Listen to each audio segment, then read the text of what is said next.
Welcome to the UFC. I guess it's still feel a little bit surreal. I mean, here you are and on the big stage. What's the feel like for you? Yeah, man, it's a crazy feeling, to be sure, man. I've never been part of something this big and something this extravagant.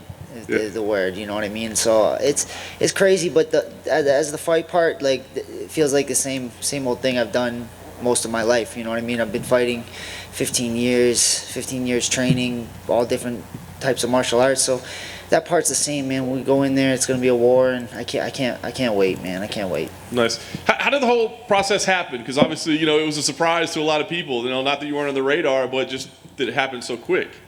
Yeah, man, it was a surprise to me as well. You know what I mean? I'm just as thrown as a loop as you guys, so it's crazy. I love it, man. My coach, when the sweepstakes came out, the Sean O'Malley sweepstakes, he was like, "It's a long shot, man. You want to just throw your name in?" And I was like, "Why not? Yeah, let's do it." A couple days went by, wasn't hearing anything. I was like, probably not gonna happen. Then he was like, "Okay, you made it past the first round, man. They took your name. They're gonna look at it."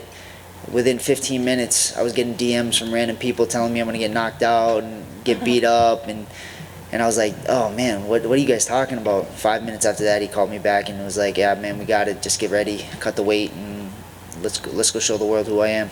Nice. Was it anything about the O'Malley fight in particular? I mean, obviously you wanted to get to the UFC, but was there anything about this opportunity in particular that you were excited about, or was it just getting into the UFC? Well, obviously, just getting into the UFC is something I've worked super hard for. But it's just the start of my journey. You know what I mean? I want to be looked at as a world champion, as a future Hall of Famer. That's my end goal. It's lofty, but that's where I want to get to. But the O'Malley fight's great, man. It shoots me up a couple tiers on that list if I knock him out. So it's any opportunity was amazing, man. I every day fighting, you know what I mean. We don't know if we're ever gonna get this shot. There's hundreds and thousands of people trying to do the same thing I am, training just as hard as I am, just as talented, if not more talented. So I'm super excited, man. And I can't wait to show you all who I am. Nice. Do you get to look at this as a no-lose situation? I mean, right, like you come in on short notice, pressure-packed situation. If you come up short, everybody goes, well, what'd you expect? I mean, can you allow yourself to think that way at all, or do you feel like, no, I got to go in there and win this fight? A loss is a loss. You know, a loss is a loss. I don't care.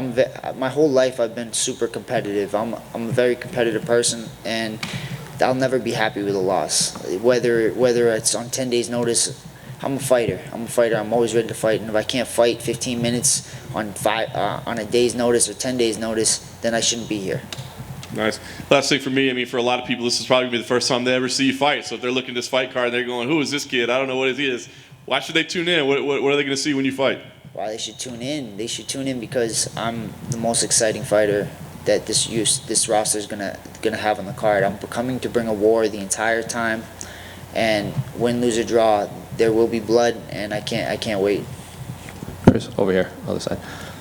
A lot of fighters that take these last-minute fights, specifically for their debut, they say they prefer that method because they don't have to. It doesn't weigh on their mind. They're not dwelling on it for weeks at a time. They just get thrown right into the fire. Do you prefer this last-minute fight for your debut, or would you have preferred a full camp leading up to it? Man, as long as I get the shot, you know what I mean. Either way, obviously I would love a full camp. I'd love to be fully prepared, have my coaches do the game planning and all that stuff. But I'm always ready to fight, man. I've been fighting most of my life, and I can't express how much I am ready to do this. You know what I mean? I'm ready to go into fight. The fighting part's the easy part. It's all the cutting weight and all this media stuff that I'm not used to yet. I'll get used to it quick. So I'm just ready to go out and show you guys because I can't even talk, man. I'm so excited. You know what I mean? And similar question. A lot of these fighters that take these last-minute fights, they're making their debuts on these big cards. Like Terrence McKinney, for example, he couldn't stop talking about running into fighters that he had watched on TV for so long. So have you run into any fighters that you've been a big fan of this week? Yeah, there's so many, dude. Like I saw Nico Price at the hotel. Joe Benavidez in the back. There's so many guys that I've been growing up watching and seeing them and being like, I could be there. I could be those guys. And it's just surreal that this actually happened, man. I was literally didn't believe that it was gonna happen when he told me. I thought he was joking. You know what I mean? So I'm just so happy, man. I'm so happy to see all you people and get my name out there and allow my family to like actually believe that all the things I was saying to them this whole time is gonna come true, and I'm gonna show the world who I am. When Sean was in here earlier, he left and said second round knockout. That was his prediction. So, do you have a prediction for your fight? Yeah, we'll go second round knockout too. I can't wait. Kris, over here on your left. What's up, man? I was just wondering if you had a prediction for the main event. That's tough, man, because it just depends on. I feel like it depends on what Conor shows up. You know what I mean? If it's the old Conor, it could be a bad night for Poirier. If it's not the old Conor, Dustin's gonna take it. So it's a toss up. I'm gonna say Conor, but who knows? And in your opinion, what is Sean O'Malley's biggest weakness that you can expose? Not so much just a weakness. He's very talented, explosive kid. But I just don't think somebody's been in there to push him that way. You know what I mean? The only time he ever was kind of pushed was the Cheeto fight, and he got hurt, so he pulled it. He has a little fallback to why he was gonna win that fight, but he got hurt. So I think I'm just gonna stay in his face, man, and put the pressure. And I think that's something that he's not comfortable with.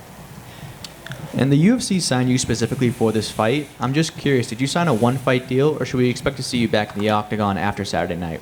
I don't want to get into I think it was a couple fight deal, so I should be back. You know what I mean?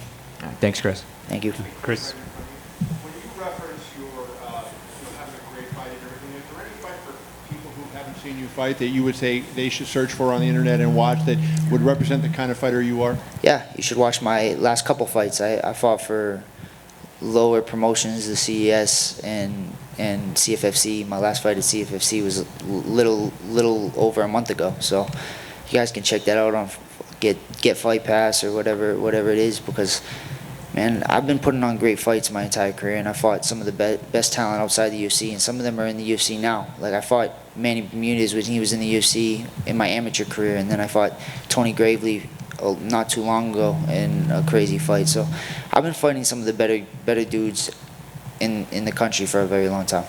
And when Conor made his UFC debut, he was, a famous story now. He was broke. He was an apprentice plumber, all that stuff, and ends up becoming a superstar and one of the richest athletes in the world. Are you in that situation where he was back then? I mean, are you struggling to get by on a day-to-day basis, given how your life has been going?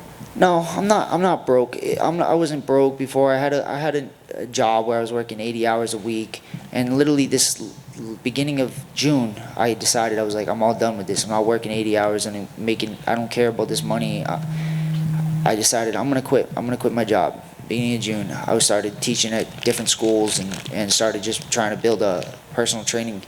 And literally a month later, I'm in the UFC, and I get all the hard work. I keep pushing out to God, because if you follow the path God sets out for you, good things happen in life. What was the job you had that you were working 80 hours? I was working in a paint factory. So what did you do? I just ran a line and filled paint cans, and it made okay money, and but it's not what I love. My goal in life is whether I make less money or make more money, my goal is to do something I love for the rest of my life, and something I can be happy with. And the only thing I've ever been happy with is fighting and training and doing this. If it doesn't end up working out, man, that's the way the cookie crumbles, man. I'm ready for whatever outcome comes. You steal some of the product to get the. Yeah. So you might be the first guy to challenge O'Malley in terms of the hair contest on the night of the fight, because he tends to have some pretty good colorful hair. Yeah, he's got a little more money. His still might look better, but it's all right, man. No, I'm okay with it. I don't need to be the superstar pretty boy like him. He can have it. He can have the good talking and all that stuff. He can keep it. I'm just here to fight, man. I'm here to just do what I love. And my last question for you: were you born in New England? Is that where you were from? And I lived in New England for a long time, so I know kind of a tough area, and a lot of people come up hard. Fighting is a big part of it. Did you start fighting in the streets? Is that something that you did? How you got into the game, or? No, man. Yeah, I was born and raised in Milford, Massachusetts, and no, I didn't start. I wasn't a big fighter outside of this, but I started in high school. I started wrestling, and just like every other cliche, man, I started wrestling, and I just fell in love with this kind of sport, man. Being able to either dominate somebody or get beat up is awakens you like nothing else does. You know what I mean? There's a thing that just flips off in your head that no other sport I've ever done can set me up for it. So when my first coach opened up his gym, my first coach was in the UFC for many years, George Rivera, and he taught me so much about what I need to do to get here and what I need to be able to be part of this. And I'm just so blessed to know that I got here and be from the place I am. Massachusetts has made some crazy killers. Even the guys that are killing it now in the UFC, you see the Cartel and all those, Rob Font and all those guys. So I'm just glad to be part of it now. Kris, to your left over here. Oh, my bad. Now that you're in the UFC, like how active are you hoping to be going forward? I'm just gonna take it one fight at a time. Hopefully, once I get the ball going, yeah, I can be pretty active. I'm usually try to fight every couple months, but I know with the UFC it's a little different. So I'm just gonna take it one fight at a time and see how this one goes, and try to take Sean out. Good luck.